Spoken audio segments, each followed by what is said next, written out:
बच्चों आज हम ओम्स लॉ पे जो हमने ग्राफ बनाया था V और I के बीच में जो ग्राफ बनाया था उसके क्वेश्चंस करेंगे। 1 मार्क के क्वेश्चंस है, कई बार पूछे जाते हैं पेपर में। आ जाओ देख लेते हैं कैसे क्वेश्चन होते हैं। ओम्स लॉ पढ़ा था है, V और I का ग्राफ बनाया था मेटल्स के लिए, सेमीकंडक्टर के लिए बनाया था हमने लास्ट क्लासेस में। ठीक है, तो V और I के बीच में ये हमें क्या दिया हुआ है, एक स्लोप दिया हुआ है, यानी कुछ एंगल बनाता हुआ, ये एंगल दिख रहा है, ये एंगल बनाता हुआ कुछ हमारे पास क्या दिया, स्लोप। VI ग्राफ के बीच में जो ये स्लोप होगा वो क्या देता है, रेजिस्टेंस देता है। अब इन्होंने क्या पूछा, VI ग्राफ आपको दिखाया हुआ है हमने, बताओ कि यहाँ पे जो वायर है उसका रेजिस्टेंस कितना होगा।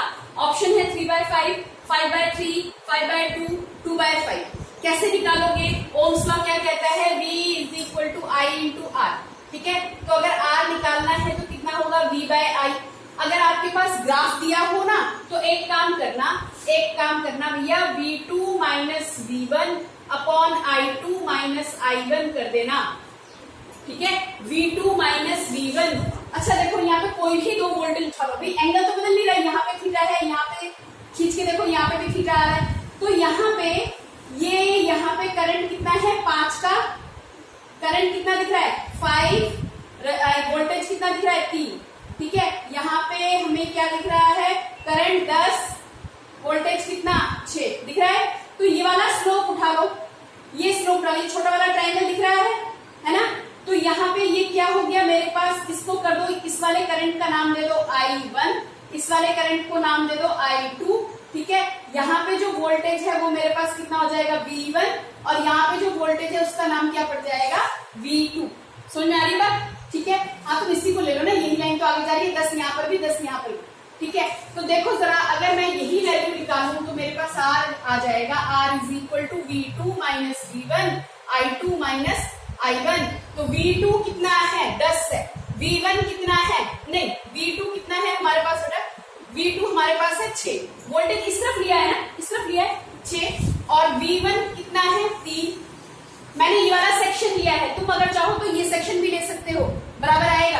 ठीक है, यहाँ पे करंट कितना है, I2 कितना है, 10, I1 कितना है, 5, ये कितना हुआ, 3/5, 3/5 ओम। आंसर क्या होना चाहिए, 3/5 ओम। ये तो मैंने तरीका बताया, स्ट्रेट लाइन पे वैसे भी कांस्टेंट रहता है रेजिस्टेंस। ठीक है, तो अगर तुम इन दोनों का लेते, 0 और 3 के बीच में लेते, तो क्या होता बेटा, यहाँ पे तुम क्या करते, I में क्या लेते, I में 5 - 0, समझ में आया, और यहाँ पे वोल्टेज भी क्या लेते, 3 - 0, तो भी कितना आता, the temperature of a conductor is increase, which graph shows variation of its resistance. अगर टेम्परेचर कंडक्टर का इंक्रीज हो रहा है, बढ़ रहा है, तो बताइए इनमें से कौन सा ग्राफ रेजिस्टेंस के साथ वेरिएशन को शो करेगा। देखो यहाँ पे ग्राफ R और T के बीच में है, यानी आप टेम्परेचर बढ़ा रहे हो तो रेजिस्टेंस क्या होना चाहिए, बढ़ना चाहिए। बताया था रेजिस्टेंस किस बात पे डिपेंड करता है, टेम्परेचर। ठीक है ना, ठीक है, बताया था। ओके, तो resistance of the wire directly proportional to the temperature. अच्छा, अगर मैं इस ग्राफ की बात करूं तो जैसे जैसे टेम्परेचर हम इधर बढ़ रहे हैं, टेम्परेचर बढ़ रहा है, रेजिस्टेंस क्या हो रहा है, घट रहा है ना।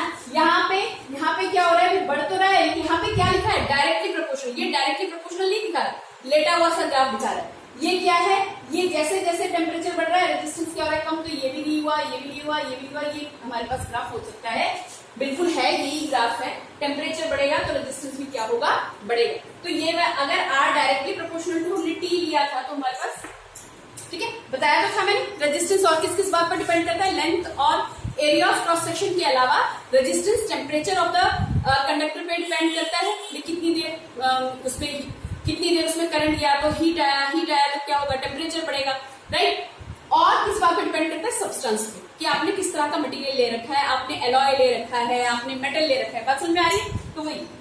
ठीक है, ये वाला क्यों नहीं हो सकता, क्योंकि हमारा लीनियर है, बिल्कुल सीधा जाएगा, ऐसा नहीं जाएगा। ओके, आ जाओ। अच्छा, एक चीज और बता देती हूँ यहीं पर मैं आप लोगों को, अगर आपके पास कंपैरिजन आ जाए तो कल की क्लास में तो हम कंपैरिजन यानी कॉम्बिनेशन ऑफ रेजिस्टेंस स्टार्ट करने वाले हैं, लेकिन अभी देखो, अगर क्वेश्चन आपके पास कुछ ऐसा आ जाए भैया, ये आपका V और ये आपका क्या है, I, अगर ऐसा आ जाए और आपको एक वायर का रेजिस्टेंस यहाँ पे दिया हुआ हो और दूसरी वायर B का रेजिस्टेंस ऐसा दिया हुआ हो, ठीक है ना। कोई वायर है A जिसका रेजिस्टेंस ये दिया हुआ है, कोई वायर B है जिसका रेजिस्टेंस ऐसा दिया बताओ कौन से वायर का रेजिस्टेंस ज्यादा है, कौन से वायर का रेजिस्टेंस ज्यादा है। देखो एक शॉर्टकट बताती हूँ, यहाँ पे हम क्या लेते हैं, करंट, है ना, और यहाँ पे हम क्या ले रहे हैं, V, ठीक है। आई और V का ग्राफ बना रहे हैं, तो बेटा जी जरा ये देखो यहाँ पे करंट ज्यादा है ना।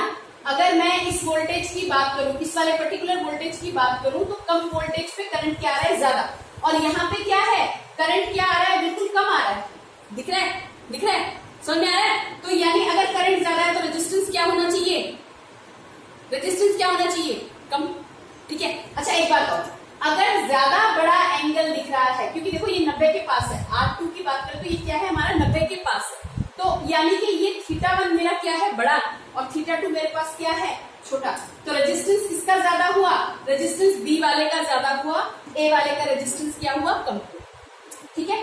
थीटा से समझ लो, जो जितना स्टीप होगा वो रेजिस्टेंस क्या दिखाएगा। V और I का ग्राफ बना रहे हो, और अगर ये जो है वो 90 के पास दिखा रहा है तो रेजिस्टेंस क्या है, ज्यादा, और वो 90 से दूर यानी 0 के आसपास दिखा रहा है, 20, 30, 25 कुछ इस डिग्री पे दिखा रहा है, तो उसका रेजिस्टेंस क्या होगा, कम। तो अगर ऐसा ग्राफ आ जाए तो रेजिस्टेंस 2 क्या हुआ, ज्यादा, रेजिस्टेंस 1 से, हाँ कि ना, है ना। और वायर बी का रेजिस्टेंस क्या हुआ, वायर, याद रहेगा, बोलो याद रहेगा, ठीक है। तो इतने क्वेश्चन करके रखना, बस इसमें स्लोप देख लेना, उससे भी कम बन जाएगा। समझ में आया।